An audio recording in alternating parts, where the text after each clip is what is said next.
हाय, मी रवीना एकांची स्वागत करते तुमचं म्हणजे नवीन युट्यूब चॅनल. त्याचं नाव आहे मॉम लाईफ विथ विकास.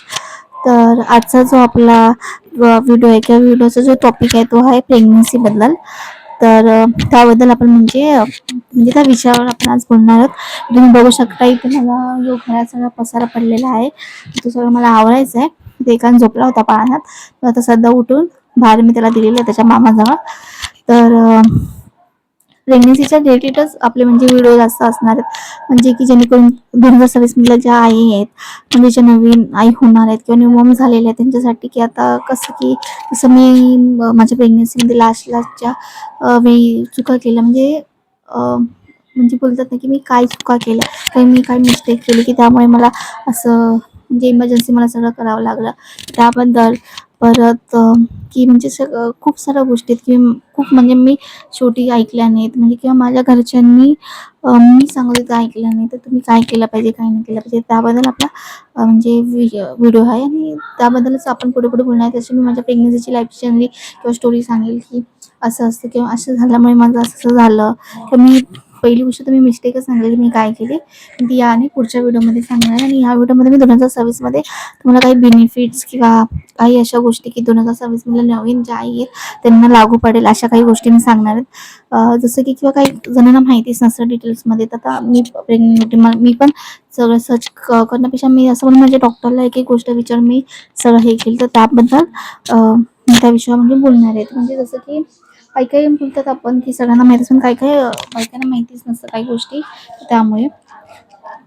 तर एक मिनिट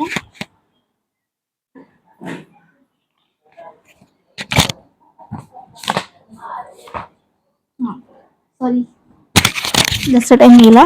तर इथे मी म्हणजे बुक घेऊन मी टॉपिक लिहिण्यापेक्षा मी पॉईंट लिहिले. टॉपिक तर मला माहिती आहे, पण मी पॉईंट लिहून घेतले की जेणेकरून तुम्हाला पण काही वाटायला नको आणि मला बोलतात विसरायला नको. आणि जे पण नवीन नाही झाले त्यांना माहितीच असेल की आपण कसं नवीन नाही झालं म्हणजे खूप गोष्टी आपल्याला विसरायलाच होतात. आता माझा बाळा जे आहे एकांश तो आता 6 महिन्याचा आहे, म्हणजे 6.5 महिन्याचं पूर्ण 6 महिने त्याला कंप्लीट नाही झाले, 5 महिने कंप्लीट झाले, अजून 6वा चालू आहे त्याला. तर त्या 6 महिन्यात किती म्हणजे काय काय त्रास आणि काय काय बोलतात ना की सहन करावं लागतं, ते आपल्याला जे नवीन आहे ते माहिती, प्रत्येक घरात ते चाललेलंच आहे. तर आपला जो टॉपिक आहे गरोदरपणाचा अनुभव, म्हणजे प्रेग्नेन्सीचा रिलेटेड किंवा डिटेल्स इन्फॉर्मेशन तुम्ही बोलू शकता. जसं की आता नवीन जे आई आहेत तर नवीन ज्या बायका ट्राय करतात प्रेग्नेन्सीसाठी, त्यांना कधी कधी कळत नाही की आपला LMP लास्ट कसा, LMP म्हणजे लास्ट मंथ पिरियड. तर आपल्या LMP बद्दल पण थोडीशी माहिती मी देईन. लास्ट मंथ पिरियड म्हणजे त्या लास्ट मंथ पिरियडच्या याच्यावरूनच आपली बोलतात ना एक्झॅक्ट डिलिव्हरी डेट आपली केली जाते. ती कशी केली जाते, वीक बाय वीक कसं टेस्ट केलं जातं किंवा काय हे केलं जातं, तर ते एक सांगणार. परत गुड प्रेग्नन्सी ॲप, म्हणजे मी जी 2 ॲप यूज करत होते त्याच्यामध्ये मला पुन्हा डिटेलिंग माहिती मिळत होती की म्हणजे बाळ किती बोलतात ना महिन्यांनी किंवा किती हप्त्यांनी वाढत आहे, कसं वाढत आहे.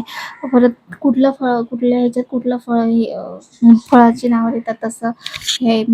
परत मंथ टू मंथ सोनोग्राफी हे खूप महत्त्वाचं असतं की तुम्ही फर्स्ट टू 9 मंथमध्ये किती वेळा सोनोग्राफी केली पाहिजे.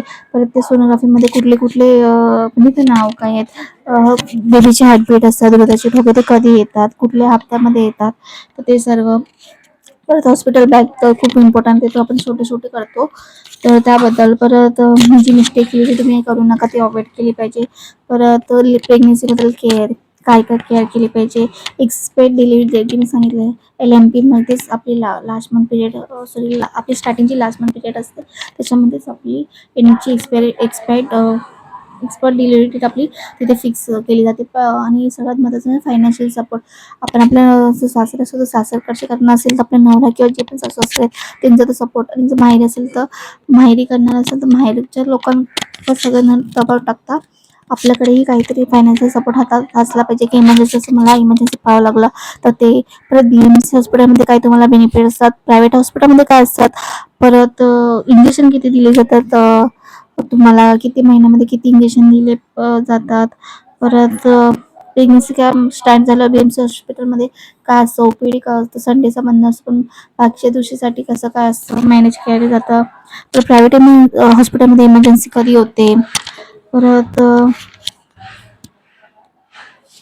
सी सेक्शन इमर्जन्सी कधी म्हणजे कधी डॉक्टर सांगतात की नाही आता नॉर्मल डिलिव्हरी नाही होऊ शकत,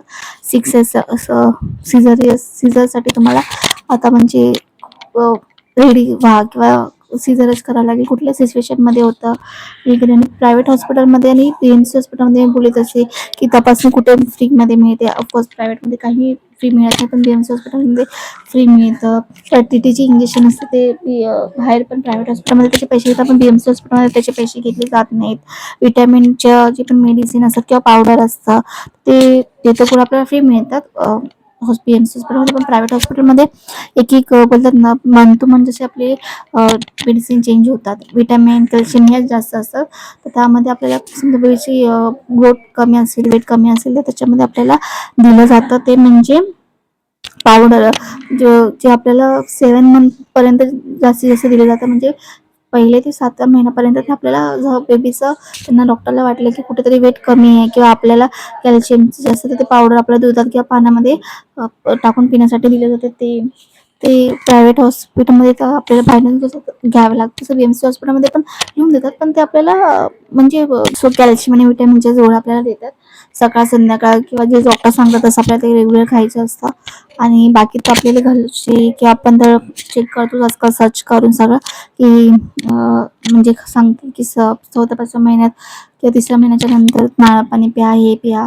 परत बाळाच्या ज्या पण गोष्टीसाठी किंवा तुमच्या हेल्थसाठी जे पण आहे सकाळचे बदाम खा, काजू खा, जे पण आहे ते म्हणजे सांगतात तसं ड्रायफ्रुट्स वगैरे ते सगळं. आणि मग डॉक्टर म्हणजे की प्रायव्हेट हॉस्पिटलमध्ये डॉक्टर चांगले की PMC हॉस्पिटलमध्ये डॉक्टर चांगले, कारण की जसं ज्याला एक्सपिरियन्स आहे तसे ते सांगतात. जसं मला एक्सपिरियन्स असेल तर मी सांगणार की घ्या, हे चांगलं आहेत, हे वाईट आहेत, असं चेक करतात तसं चेक करतात, जे काय आहे ते.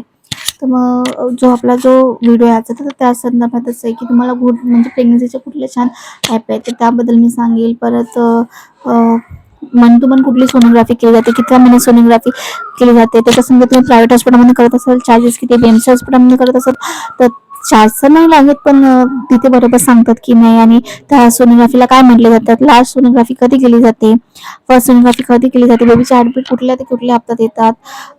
परत अजून खूप की जसं डॉक्टरचं बोललं तसंच की डॉक्टरचा सल्ला चांगला असतो. परत हार्टबीट कधी कधी चेक केले जातात बाळाचे वगैरे. आणि अशा खूप साऱ्या गोष्टी जर तुम्हाला पण अजून काही विचारायचं असेल किंवा मला सांगायचं असेल तर तुम्ही माझ्या कमेंटमध्ये नक्की मला लिहून सांगा की हो की ह्या विषयाबद्दल आम्हाला बोल किंवा या विषयाबद्दल त्या विषयाबद्दल जर आम्हाला माहिती नाही मला माहिती नाही तर तुम्ही लिहून पाठवा किंवा मला सांगा की हा मला टॉपिक संबंध नाही किंवा या टॉपिकबद्दल मला अजून माहिती पाहिजे. तुम्ही नक्की मला कमेंटमध्ये सांगा. जे न्यूमॉर्म झालेले आहेत, ज्यांना म्हणजे आत्ताच खाली समजले की आम्ही प्रेग्नेंट आहोत वगैरे म्हणून म्हणजे 2-3 महिने झालेले आहेत असे, तर अशा स्त्रियांनी नक्की मला खाली कमेंट करा माझ्या या व्हिडिओच्या खाली. आणि मी नक्कीच त्या कमेंट वाचून नक्कीच त्याच्यावर व्हिडिओ बनवेल, म्हणजे तुमचे जे पण टॉपिक आहे जो पण प्रश्न आहे त्याच्यावर. आणि बस आजच्यासाठी एवढंच. आणि पुढच्या व्हिडिओमध्ये तुम्ही अजून याच्याबद्दल डिटेल्स म्हणजे इथे तुम्ही 3 पॉईंट्स सांगितले, पॉईंट्सबद्दल 2-2 किंवा 1-1 मिनिटं तरी मी सांगेन. आणि सेकंड म्हणजे मी माझी प्रेग्नन्सी तर ज्यांनी शेअर करेल तर मी पण माझं सांगितलं मी कुठल्या हॉस्पिटलमध्ये नाव टाकलं होतं, मला कुठे आणि किती असे बेनिफिट्स मिळाले म्हणजे.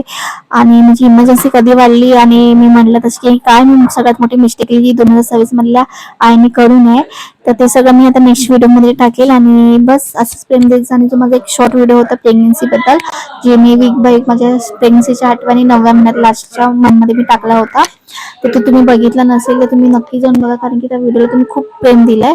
त्यामुळे तुमच्या सर्वांचं थँक्यू सो मच. आणि असंच माझ्या व्हिडिओला प्रेम देत जा. माझ्या आणि माझ्या एकांचे जे पण व्हिडिओ असतील छोटे किंवा लॉंग व्हिडिओ त्यांना पण प्रेम देत जा, सपोर्ट देत जा. आणि अजून मी काही एकांच्या चेहरा जो आहे तो असा रिव्हील केला नाही एकदमच, तर मी आता त्याला 6 मंथ कंप्लीट होतील पुन्हा. मी नक्कीच त्याचा आता जेव्हा 7वा महिना लागेल तेव्हा नक्कीच त्याचा तो चेहरा दाखवेल आणि त्याची व्हिडिओ अजून त्याची डेली रुटीन किंवा मी त्याला काय खायला चालू केलं की कसं काय नक्कीच मी टाकेल आणि दाखवेल तुम्हाला. तर थँक्यू. व्हिडिओ आवडल्यास नक्की या चॅनलला लाईक, शेअर आणि सबस्क्राईब तर नक्कीच करा. बस थँक्यू.